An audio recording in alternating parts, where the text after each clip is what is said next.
Cub, how are you? I'm good. How are you? Good, man. Last time we had you, you weren't talking. Yeah. I mean, it was my ingenious idea to, promote one of my fighters and, kind of have fun. But I guess people didn't think it was that funny. I thought it was hilarious, but whatever. Do you think it worked? Yeah. Yeah. I think my fighter, Dan Argueta, is doing well. I was giving him some experience. People were talking about it. But yeah, I still get every once in a while, people are like, I'm so glad he lost. He was being such a prick. I was like, man, I thought it was funny. It was to me. It was like I got the idea from the Undertaker and the Pallbearer back in the day. Not that I'm a big WWE fan, but in that when I was that age, I always thought that was cool. I mean, the correlation and comparison is pretty cool. I mean, now I understand. Yeah, yeah. But somehow I got taken as a personal attack to media, and I was like, it's just the fact that I've done this so many times. It's like let's have some fun. Right, right. A little bit of a layoff. I did want to ask, man, cutting down that weight, how hard was that weight cut? It wasn't that bad. The cut, I made the weight easier than most of my 45 cuts. But the preparation and the dieting for so long, I was having some back issues that we really couldn't find the cause of, and so that kind of didn't allow me to do some of the strength conditioning. And I was like, cool, I'll just focus on the cardio, and so that made me a little fragile.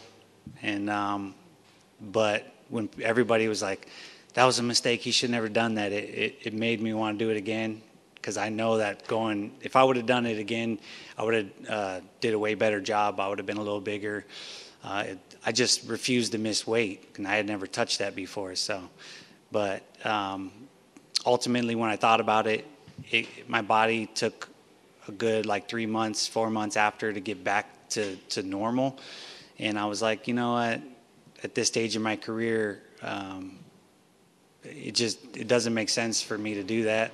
I'll stick it out at 45, and I've had lots of success there, and I'll add to the stats until I'm ready to walk away.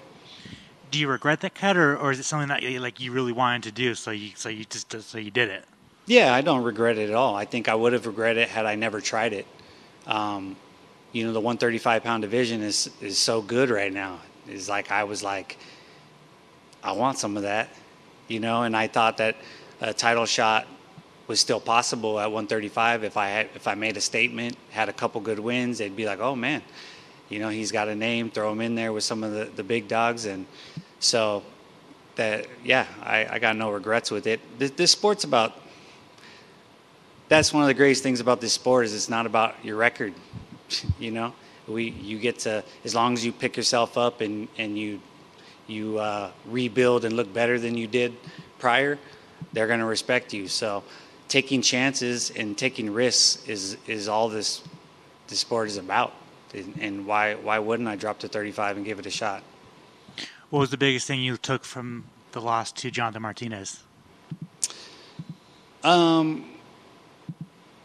It's so funny that all the guys that dropped from 55 to 45 that I beat, there was a lot of them, and I always knew that they would come in underestimating me, and I told myself that daily, and I knew exactly what his game would be. I knew what his strengths were, and I was like, I don't see myself losing, and he beat me, and it was just like, damn. I still underestimated him, and yeah, it was like, man, no matter what I did, I still did what those other guys did against me years ago. So it was kind of funny. Back at featherweight against another prospect, how did you like the matchup? I love it. I was just saying, his skill set's there. He's mean. He's dangerous. We're both coming off of losses. We both need to go in there and prove something. Stylistically, it's a fun fight. But I felt like he was the right amount of dangerous to make me train hard. I went to Denver and trained at high altitude and pound for pound Muay Thai, and just to get away from the family, which I hadn't done since I had kids, and that was hard. You know, do you enjoy fighting these prospects, or like at this point in your career, like do you want these legend fights, these bigger fights, the veteran versus veteran fights, like, or is it just a fight to fight? I like them both. You know, each one is a different challenge. You know, I hear people say it all the time. Like, why don't they give you somebody that, you know, as experienced as you? I'm like, who? There's not too many, you know. So for me to fight at the highest level, I can't be picking and choosing. You know, I feel like this is a very fair matchup. You know, it's, you know, yeah, I don't see like there being a senior league or some crap like that, you know. Is this fight with Uriah Faber ever going to happen for the King of California? I don't think so. You know, we wanted it to happen, and it's always nice to build up some fights, and that fight had some steam. But I would definitely have to go back to 35. I don't think he had any interest in meeting me at any catch weight or coming up. And yeah, he's been out of it for a long time now, and you know, he's got a family and stuff. So we could have did it. Ultimately it would have taken me. I think if I would have beat Jonathan Martinez, I think that fight could have happened, and that would have been a good fight to sell, and then that could have pushed me up, you know, right up into the top to get a good opponent next. But didn't work out, so I'm back at 45, and here we are. Finally, you know, you're coaching a lot more, managing. How's that? Like, if there's one thing you could tell a young Cub Swanson back when you started, now that you're a manager and a coach, what would you tell him? I don't know. I mean, it's such a tough question. I honestly feel like I've done it right. You know, I'm not a kind of person that has many regrets. I feel like I learned from my mistakes. I always find in my low points, I find like that's when I grew.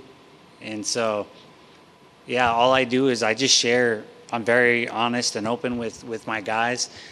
But that's the thing I love the most. I'm not one of these companies that is going to have hundreds of fighters. I have a handful of guys. I got Danny Silva is going to be on the Contender Series. So possibly by next year, 90% of my roster's in the UFC, which is cool because they weren't when I got them. It's been pretty great.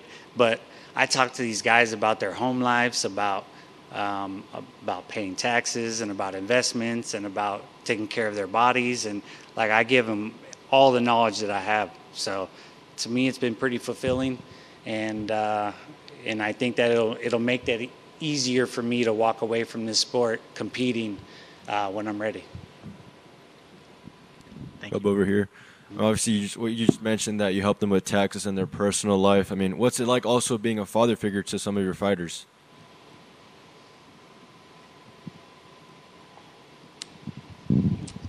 Sorry, we're so close to the weight cut. I'm getting thirsty. Well, that's the first thing is I don't baby them. I tell them all the time, like, look, I got 3 kids. I don't need any more. Don't. I'm going to help you with all the things that I should help you with, but I'm not going to be babying you. I expect you to train hard. Like all my guys, I could leave them alone for 2-3 weeks, not talk to them, and then check on them, and they've been training, grinding. Like they're all, I call it the sickness. They all got it. They're grinders, and so I'm very proud of them for that. Taught them their work ethic, how to train smart, how to push it. But as far as I'd say, they see me as like an OG. You know, they listen to me, and I'll, if one of them doesn't want to hear me, then I'll talk to the other guys and say, hey, you know, you talk to him. make sure that it's a little community. So, shout out to my bloodline guys. We got a good thing going.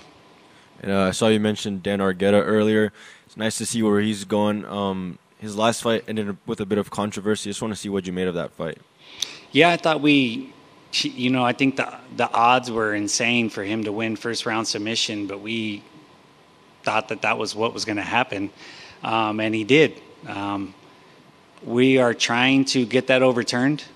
My partner in Bloodline is a lawyer, and he doesn't just say he's a lawyer; he's actually a lawyer. And so we're talking. We got the UFC's blessing to talk to the commission, and I've talked to the referee. And my stake in it is, the first thing they tell us backstage is when you put your knee down and you lift it up, every time they come back to it, they're like, don't play the game. Don't play the game. If you get kneed in the face, that might be on you. Even if it's like borderline illegal, they're saying you're playing the game, it's on you. So I told the referee, like, I'm on his side. I felt bad. By somebody going like this means like you're telling the referee to get ready to jump in, and he's trying to like save you. So to me, that's playing the game. And I felt like that shouldn't have been turned over to a no contest. I think that was a win. I think his opponent was playing the game, and I think he deserves the loss on his record.